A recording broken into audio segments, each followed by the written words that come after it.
हमारे देश में लोकल खिलौनों की बहुत समृद्ध परंपरा रही है। कई प्रतिभाशाली और कुशल कारीगर हैं जो अच्छे खिलौने बनाने में महारत रखते हैं।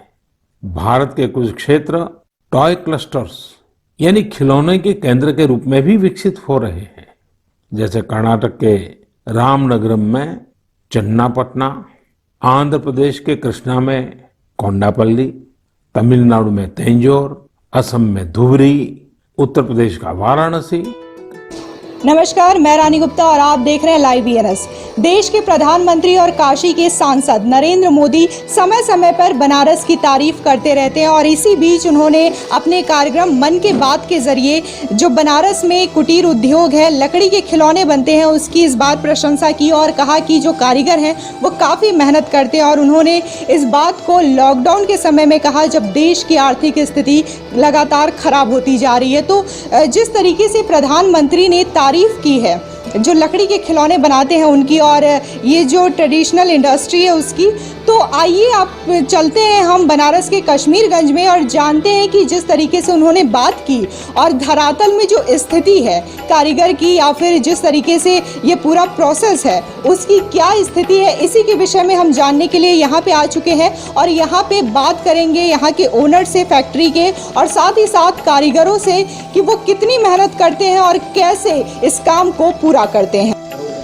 लकड़ी का खिलौना बनाने के लिए बहुत ही मेहनत की जाती है और इसके लिए पहले लकड़ी को एक सही शेप दिया जाता है, जिसके बाद उसकी पेंटिंग की जाती है और पेंटिंग करने के बाद आप कुछ इस तरीके से देख सकते हैं। ये बहुत ही खूबसूरत लगता है और बहुत ही आकर्षक लगता है। यहाँ पे बहुत सारे खिलौने हैं जो कि पेंटिंग करने के बाद यहाँ पे शोपीस के लिए रखे गए हैं और यहाँ पे पैकिंग की जाती है, जिसके बाद ये जो प्रोडक्ट है, ये लकड़ी का जो खिलौना है वो इंडिया में बहुत सारे जगह में जैसे कि दिल्ली, मुंबई, चेन्नई भेजे जाते हैं। साथ ही साथ इसकी विदेशों में भी बहुत ज़्यादा डिमांड होती है, खासकर ये जो रशियन डॉल है उसकी डिमांड कुछ ज़्यादा ही होती है। तो इसी तरीके से पूरा प्रोसेस होता है लकड़ी के खिलौने का बनाने का और इसमें काफ़ी मेहनत कारीगरों के द्वारा की जाती है। लकड़ी के खिलौने होते हैं, उनकी तारीफ की है, तो आपको दिखाना तो बनता ही है कि किस तरीके से लकड़ी के खिलौने को बनाया जाता है। तो इस वक्त हम मौजूद हैं बनारस के कश्मीरगंज में और यहाँ पे बड़ी संख्या में लकड़ी के खिलौने बनाए जाते हैं जो कि बहुत ही सुंदर होते हैं। तो आइए दिखाते हैं आपको कि इसकी विधि कैसी होती है। तो ये पूरा कारखाना है और यहाँ पे रॉ मटेरियल है, ये पूरा आप मेरे पीछे देखेंगे, ये लकड़ी है, लकड़ी को लाया जाता है, उसको आप यहाँ पे देखेंगे मशीनों के द्वारा उसे शेप दिया जाता है कि कौन से खिलौने बनाने हैं, कैसे बनाने हैं, उसको शेप दिया जाता है इन कारीगरों के द्वारा। आप देख सकते हैं यहाँ पे अच्छे से सबने मास्क लगाया हुआ है, साथ ही साथ सबके सब सोशल डिस्टेंसिंग को फॉलो करते हुए अपने लकड़ी के आकार को शेप देने में लगे हुए हैं, उसकी काम को पूरा कर रहे हैं। तो चलिए इनसे बात करते हैं और जानते हैं कि आखिर कितने वर्षों से ये इस काम को कर रहे हैं और इनके कितने परिवार इस काम में लगे हुए हैं। हाँ, अपना नाम बताइए। भोला सिंह। अब ये बताइए आप कितने सालों से इस काम को कर रहे हैं? कहीं 50 साल से हम काम कर रहे हैं, हमारा पुश्तैदी काम है ये। आप ये बताइए कि अभी नरेंद्र मोदी जी को जानते ही होंगे, उन्होंने अपने कार्यक्रम मन की बात में आप लोगों की प्रशंसा की है कि लकड़ी के जो खिलौने हैं वो बहुत ही अच्छे हैं और इसको बढ़ावा देना चाहिए। तो आपको क्या लगता है कि सरकार जो बातें कहती है और करती है उसमें कितना फ़र्क है? पहले था प्रशंसा करने काबिल, और जब से हम लोग को लकड़ी कुरिया आती थी उसमें माल फिनिशिंग बनता था, वो मुलायम भी बनता था। ये लिप्टा सा आने जब से दिक्कत होता है, इसमें बहुत मेहनत करना पड़ता है, समझ गए। और जो लॉकडाउन की वजह से हम लोग मजदूर आदमी हैं और हमारे परिवार में 3-3 4-4 बच्चे हैं, बहुरिया हैं, लड़के हैं, पढ़ाई लिखाई है, इतना दिन बंद हो गया, कर्जा से हम लोग लद गए, तो काम करने मजबूरी में आते हैं, जो भी मिलता है उसी में गुजारा करते हैं। मतलब आप इतनी मेहनत करते हैं लकड़ी का खिलौना बनाने में, फिर भी आपको वो दाम नहीं मिल पाता जिससे कि आपके परिवार का गुजारा हो सके? संतुष्टि नहीं मिलती है। खा लो, वो तो एक सुअर भी खा लेता है, पेट भर लेता है, इससे कोई मतलब ज़िंदगी का जीना, इसको जीना नहीं करते। हम इतने उम्र के हैं, हमको काम करने की उम्मीद है। हाँ, सरकार से आपको क्या शिकायत है, क्या उनसे मांग है आपकी? उम्मीद से मांगना क्या है, वो तो देते हैं मगर बीच वाले जो खा जाते हैं। इतनी उम्र हो गई, हमारी राशन कार्ड खो गया, दोबारा बनवाना जाते हैं, फार्म भरते हैं, बनता ही नहीं है। हम किराए पर रहते हैं, हम आज इस मकान में रहते हैं, कल उस मकान में रहते हैं। IRT हमारे पास सब कार्ड है, खाली राशन कार्ड नहीं है, शिल्पी कार्ड है, आधार कार्ड है, बोर्डिंग कार्ड है, पिन कार्ड है, सब कुछ है हमारा। हमारे परिवार के बच्चे की तक की परेशानी रहती है। 4 बच्चे हैं हमारे, 3 पोती हैं, 1 पोता है, सब पढ़ते हैं। किस तरह लड़का हमारा सिलाई करता है, इसीलिए इसमें हम नहीं डालें इसको। लकड़ी के खिलौने बनाने के लिए बहुत सारे कारीगर जो हैं वो काफ़ी मेहनत करते हैं, तभी वो खिलौने इतने सुंदर दिखते हैं। तो इन्हीं सुंदर सुंदर खिलौने बनाने वाले कारीगर से हम रूबरू होते हैं। आप अपना नाम बताइए। गौतम। आप ये बताइए कि आप कितने वर्षों से इन खिलौनों को बनाने में लगे हुए हैं? 25 वर्ष। 25 वर्षों में आप, मतलब हम बात करें तनख्वाह की, तो क्या मिलती है? आपका गुजारा हो जाता है पूरे परिवार का? नहीं, ऐसा कुछ भी नहीं है, बहुत मेहनत करना पड़ता है तभी ऐसा कुछ हो पाता है। नहीं तो आजकल पढ़ाई लिखाई देख ही रही है बच्चों का, क्या पोजीशन है प्राइवेट स्कूलों का। और यहाँ बिजली भी वही हालत है, बिजली का दाम बढ़ते जा रहा है। कारीगर जब तक बिजली बढ़ेगा तब तक कैसे होगा? पूरे लॉकडाउन बिजली का पैसा बढ़ा, काम नहीं चला तब भी बढ़ा, तो ये सब कहाँ जाएगा? सब कारीगरों पे न है। लॉकडाउन में क्या असर था? आप काम करने के लिए आते थे कि सब कुछ बंद था? बंद था करीब करीब, सिर्फ काम चलाओ, थोड़ा बहुत सफिया उफिया था, जो माल पुराना रखा था उसी को पॉलिश वॉलिश करना था, और कुछ था नहीं। ऑर्डर था नहीं तो काम होगा क्या? माल इधर उधर हो ही नहीं पा रहा था। अब खुला है, थोड़ा बहुत इधर उधर हो रहा है तो मशीन चल रहा है। आने वाले सीजन में जैसे दिवाली को लेकर के क्या तैयारियां हैं? काम का जो स्पीड है वो कितना तेजी से चल रहा है अब? अगले साल का ही माल रुका हुआ है, तो इस बार तो मुश्किल ही है कुछ दीपावली इस बार बीते अच्छा, क्योंकि ये साल पूरा ही गया लॉकडाउन से। आपको क्या लगता है, आप जितनी मेहनत करते हैं उतना जो मुनाफा है उसका वाजिब रेट आपको मिल पाता है? नहीं, ऐसा कुछ भी नहीं है। यहाँ दिन ब दिन लकड़ी का दाम भी बढ़ता जा रहा है, बहुत सी प्रॉब्लमें आती जा रही हैं, धीरे धीरे ये खत्म ही हो जाएगा। क्या उम्मीद करते हैं सरकार से कि सरकार को किन किन सुविधाओं को आपसे रूबरू करवाना चाहिए, सुविधाएं देनी चाहिए आपको? हम लोगों को जैसे मुसलमानों में बिजली फ्री देते हैं, वैसे हम लोग कारीगरों को भी बिजली थोड़ा सा कम में वो करें। और लकड़ी वगैरह है, यूकोलिप्टस बंद है कई साल से, सड़ रहा है, गल रहा है, वो सब भी चालू करें तभी कुछ होगा, नहीं तो नहीं हो पाएगा। कुरैया लकड़ी मध्य प्रदेश में आता था, मध्य प्रदेश के जंगलों से उसको बंद कर दिया गया है, लेकिन वो किसी काम का नहीं, वो सड़ रहा है वहीं पर। अगर उसको चालू कर दिया जाए तो काफ़ी हद तक लकड़ी बनाने को सुविधा मिल सकती है। पेंटिंग के बाद ये बहुत ही खूबसूरत हो जाता है और इसका जो सही एक ढांचा है और सही एक आकार है वो पेंटिंग के ज़रिए ही उभर के आता है। तो यहाँ पे आप देखेंगे, यहाँ पे बहुत सारे खिलौने हैं जो इस वक्त उनके पेंटिंग के काम चल रहे हैं। और यहाँ पे ये नरसिम्हा जी है, इनकी भी बहुत ही खूबसूरत पेंटिंग की गई है और आप देख सकते हैं कि बहुत ही खूबसूरत लग रहा है पेंटिंग के बाद। और यहाँ पे रिक्शा है शोपीस में, इसकी पेंटिंग का काम अभी जारी है। फिलहाल तो ये उतना अच्छा नहीं लग रहा है, लेकिन पेंटिंग होने के बाद ये वाकई में बहुत खूबसूरत लगेगा। तो ये जो पेंटिंग कर रहे हैं, जो बहुत ही इसको खूबसूरत बना रहे हैं, उन कारीगर से हम बात करते हैं। तो आप अपना नाम बताइए। संजय प्रजापति। आप ये बताइए कि आप ये काम कब से कर रहे हैं? ये काम कर रहे हैं 12 साल से। 12 साल से। तो अभी लॉकडाउन में क्या फ़र्क, क्या असर आपको देखने को मिला? लॉकडाउन में असर यही देखने को मिला कि थोड़ा काम धीमा हो गया, मतलब बाहर से ऑर्डर आना बंद हो गया, तो इसलिए काम धीमा हो गया, लेकिन फिर भी हम लोग का चल रहा था थोड़ा बहुत काम। तो आपको एक खिलौने बनाने में कितना टाइम लग जाता है? जिस तरीके से आप पेंटिंग करते हैं तो कितना मेहनत, कितना समय लगता है? अब जैसे ये हम लोग इसको 10 पीस लगाएंगे तो एक दिन में तैयार हो जाता है 10 पीस। तो चाइनीज मार्केट जो है, चाइनीज खिलौने, उससे कितनी टक्कर आपको देखने को मिलती है? क्योंकि इसमें कुछ ज़्यादा ही मेहनत लगती है। हाँ, उससे तो थोड़ा हम लोग का मेहनत ज़्यादा होता है चाइना वाले मतलब कि प्रोडक्ट से। इसमें हम लोग का मेहनत ज़्यादा पड़ता है। दूसरी डिमांड ये है कि हम लोग का इस काम को और आगे बढ़ाया जाए, मतलब बाहर से और ऑर्डर मिले, इस काम को बढ़ावा मिलेगा तो इससे और लोग जुड़ेंगे, ठीक है। जो और बेरोजगार हैं उनको रोजगार मिलेगा, कहने का मतलब यही है। तो पेंटिंग कर रहे थे, उनसे हमने बात की और पेंटिंग करने के बाद इसकी सप्लाई की जाती है जहाँ पे डिमांड होती है खिलौने की, चाहे बात नेशनल इंडिया की करे चाहे विदेशों की करे, तो हर जगह इसकी सप्लाई की जाती है और सीज़न के तौर पे ही खिलौने बनते हैं। उसके अलावा भी शोपीस और बहुत सारे खिलौने यहाँ पे बनाए जाते हैं।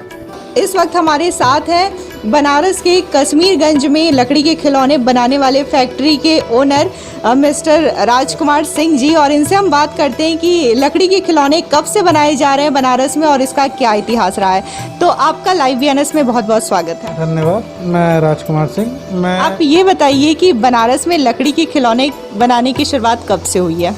ये मेरे पिताजी 40 ईयर्स से काम कर रहे हैं और उसके पहले ही से दादाजी 50-100 साल से काम कर रहे थे। लगभग 100 साल से तो चलते आ रहा है ये काम लकड़ी का खिलौने बनाने की। जी, बनारस में कश्मीरगंज के अलावा और कहाँ पे लकड़ी के खिलौने बनाए जा रहे हैं? बनारस में कुछ जगह है, कश्मीरीगंज है, आपका खोजवा है, ये सब जगह पे मेन सिंधोरा, घर घर में लोग अपने अपने मशीन लगाए हुए हैं। सिंधोरा जो शादी में सिंदूरदानी यूज़ करते हैं वो बनते हैं। जी, अगर हम बात करें खिलौने बनाने की तो सबसे ज़्यादा डिमांड किस तरीके के खिलौने की होती है? ये बच्चों के खिलौने की किचन सेट और रसियन डॉल, इंडियन डॉल भी बोलते हैं उसको, और ये डेकोरेटिव पीस, ये दिवाली के टाइम हैंगिंग, वॉल हैंगिंग, और ये आपका लट्टू, ये सब डिमांड में रहते हैं, मतलब लगभग पूरे साल। भारत के अलावा और कहाँ ये जो खिलौने हैं वो जाते हैं? ये आपका यूरोप है, पूरा यूरोप लगभग डायरेक्ट एक्सपोर्ट हम लोग नहीं करते हैं, मिडिल मैन के थ्रू जाता है। हम लोग ऑल ओवर इंडिया सेल कर देते हैं। रसियन डॉल हो गए, मसाज बॉल हो गए, ये सब ऑल ओवर वर्ल्ड में कहीं ना कहीं जाते रहते हैं। तो हम चाहेंगे कि आप एक बार हमारे दर्शकों को दिखाइए कि बेसिकली इंडिया में कौन कौन से खिलौने ज़्यादा डिमांड की जाती है। जी, मैं ये वुडन रिक्शा है, ये डेकोरेटिव पीस भी है, ये यूज़ भी बच्चों के खेलने के लिए भी यूज़ होता है। और आपका ये किचन है, ये रसियन डॉल, इंडियन डॉल के ऊपर बेस्ड किचन है। ये बच्चों के लिए भी यूज़फुल है और अपने पूरे लकड़ी के प्रोडक्ट है। और ये पंचमुखी हनुमान जी, ये भी हैंडमेड, पूरा हैंड पेंटेड।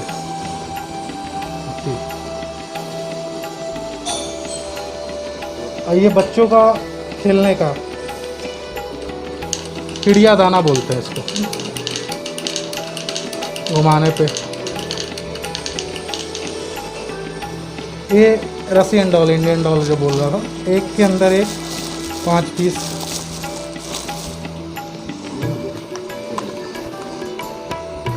पाँच पीस है इसका, ये लास्ट पीस।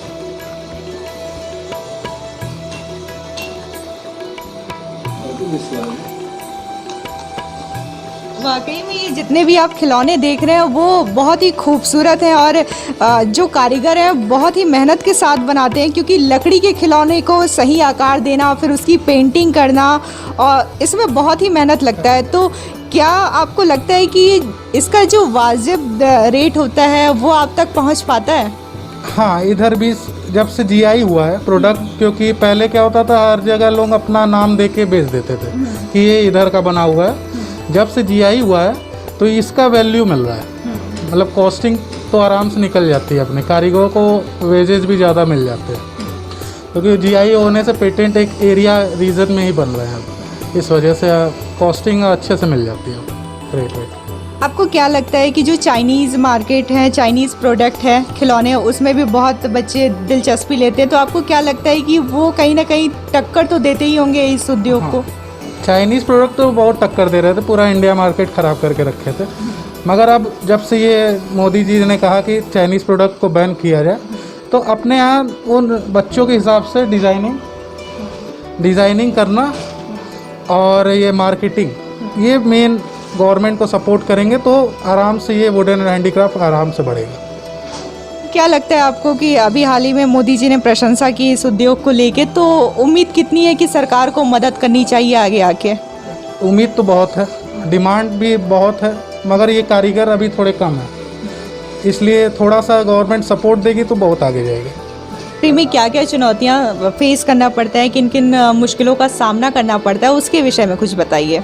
जी, हम लोग का जैसे बुनकरों का है बिजली, उनका पर किलोवाट 120 रुपीज़ देना होता है, अपने को वही देना पड़ता है 1000-2000 रुपये।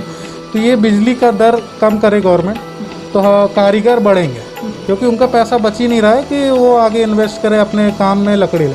और दूसरा है ये लकड़ी, एक कोरिया लकड़ी होती है जो जिसमें फिनिशिंग अच्छी आती है, वो वुड अभी अवेलेबल नहीं हो पा रहा है गवर्नमेंट के थ्रू, तो वो वुड की थोड़ी दिक्कत है। सीजनिंग प्लांट अभी खुला है, पहले नहीं था, तो वो उससे अच्छा मिल रहा है, क्योंकि अब लकड़ी सीज़न हो जा रही है तो उसकी वैल्यू भी बढ़ जा रही है।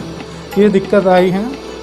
ये है जिस तरह से वैश्विक महामारी कोरोना की वजह से कई लोगों को इसकी मार झेलनी पड़ी, चाहे बात बिजनेस की करें या फिर लोगों की हेल्थ की, तो सभी का नुकसान हो रहा है। तो इस उद्योग में कितना नुकसान लॉकडाउन और कोरोना की वजह से हो रहा है? इस टाइम मतलब ये 3 महीने तो लगभग एकदम 20% काम पे आ गया था, मतलब काम तो था ही नहीं। ऑर्डर जो पहले का था वो हम लोग धीरे धीरे जो घर में हैं वो उनसे पेंटिंग कराते थे, उनको डिज़ाइन ऑनलाइन भेज देते थे फ़ोन पे, वो अपने घर पे ही माल जो रखा था पेंटिंग करते थे। तो वो जो पुराना ऑर्डर था वो कंप्लीट हुआ है ये लॉकडाउन में। काम तो हुआ मगर 20%, मतलब एकदम लगभग 80% तो डाउन हो गया। पेमेंट आ नहीं रहा था, अपने से ही पेमेंट जितना था उतना कारीगर को देना, सब करना पड़ा। मगर अब ये धीरे धीरे लॉकडाउन ख़त्म हो रहा है, सही हो रहा है, स्थिति आ रही है लाइन पे। आने वाले त्यौहार के सीज़न में और कौन कौन से खिलौने या फिर जो आपके यहाँ प्रोडक्ट है उनकी सेलिंग के लिए तैयारियाँ चल रही हैं? जी, ये दिवाली आ रही है, दिवाली के लिए हम लोग हैंगिंग की तैयारी कर रहे हैं। ये कैंडल स्टैंड है, ये कैंडल स्टैंड बना रहे हैं, इसमें कैंडल रख के आप वॉल पे या कहीं पे रख के जला सकते हो। ये हैंगिंग है, ये भी आप गेट के सेंटर पे लगा दीजिए, वॉल हैंगिंग है, तो बाइन सेंस। और डेकोरेटिव पीस ये बन रहे हैं दिवाली पे गिफ्ट करने को, ये पूरा वुडन सेट है।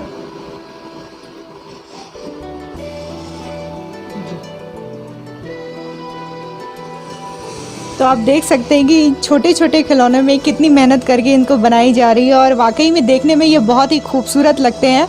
और किसी को भी अगर दिवाली में गिफ्ट करेंगे तो वाकई में वो जो सामने वाला होगा वो ज़रूर आपके इन दिए हुए उपहार को एक्सेप्ट करेगा और खुश होगा। तो इस वक्त हम मौजूद हैं बनारस के 80 रोड के पास और यहाँ पे खिलौनों की दुकान है जो कि लकड़ियों की बनाई जाती है खिलौने, और जिसकी प्रधानमंत्री नरेंद्र मोदी ने अपने शो मन की बात में बहुत ही तारीफ की थी कि कारीगर कितनी मेहनत करते हैं।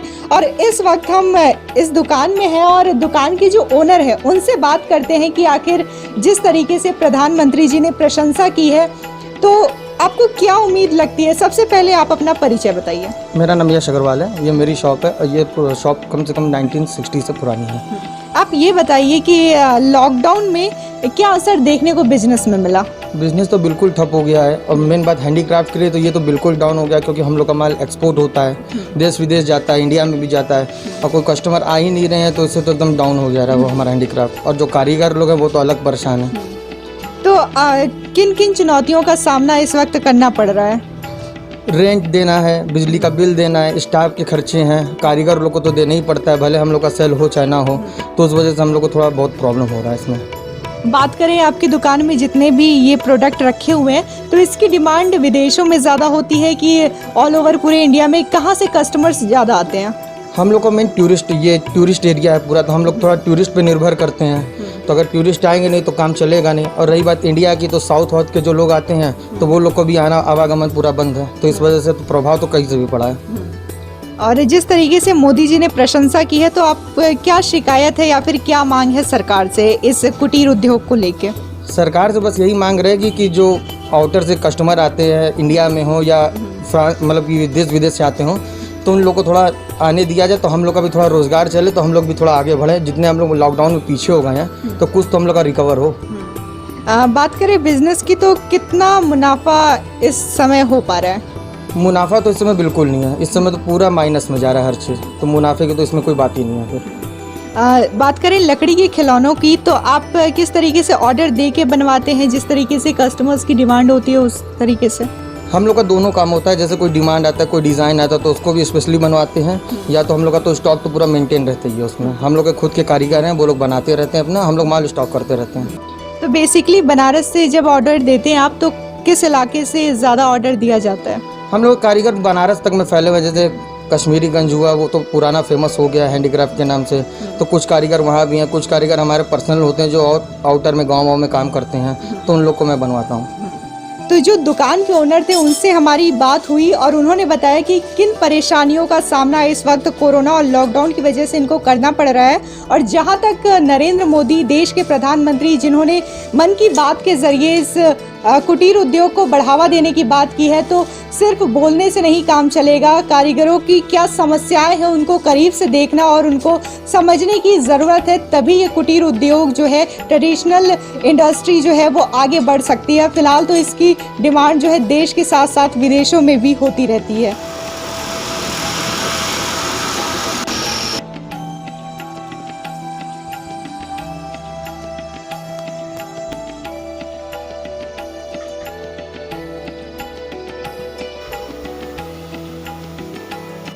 हालांकि देश के प्रधानमंत्री नरेंद्र मोदी ने अपने कार्यक्रम मन की बात के जरिए लकड़ी के जो खिलौने हैं इसकी प्रशंसा की है, और इसकी प्रशंसा उन्होंने उस वक्त की जब देश लॉकडाउन की वजह से आर्थिक स्थिति से लगातार गुजर रही है, लगातार जो आर्थिक स्थिति है वो ख़राब होती जा रही है। तो ऐसे में कहीं ना कहीं सरकार को भी कारीगरों के साथ उनका जो मांग है, उनकी डिमांड है, उनको भी पूरा करना चाहिए, और जो खिलौने हैं उसको आगे बढ़ावा मिले, इसके लिए भी लगातार प्रयास करते रहना चाहिए। तो आगे और भी खबरों के लिए देखते रहिए लाइव BNS। मैं रानी गुप्ता, कैमरा पर्सन राजेश अग्ररी के साथ, और इसके YouTube चैनल को सब्सक्राइब करना ना भूलें।